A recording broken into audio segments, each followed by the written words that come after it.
Welcome. In this video, I'll show you how to connect Calendly to Google Calendar. All right. So first up, just log into calendly.com. Now, once you're in here, go to the left panel and click on Integrations and Apps. Just click on it. And once done, just go ahead and find Google Calendar. Okay, right here. If you can't find Google Calendar in here, just go ahead over to the search function and type in calendar. All right, once that's done, as you can see here, we have 4 options. So basically click on Google Calendar. All right, I haven't done anything, but as you can see here, it is already connected. Why is that? The reason for that is when you signed up using your Google or Gmail account, other Google related apps will be automatically connected to your Calendly account. Okay, for example, you have signed up using your Microsoft account. Well, just go ahead and click on it.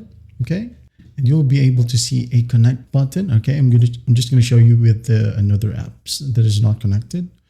For example, Microsoft Teams right here.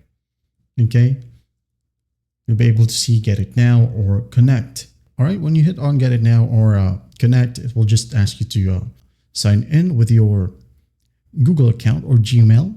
Okay, just go ahead and do so. And once done, you will see, I'm going to open up Google Calendar.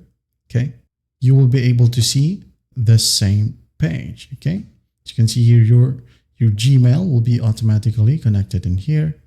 And as you can see, here are your calendars from this Gmail. Okay, like so. You can go ahead and select one depending on what you need. And if you want to, you can go ahead and add more calendar account.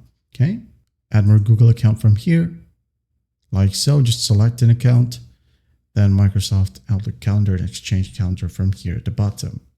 And that's basically it. Well, I hope this video helps, and I'll see you in the next one.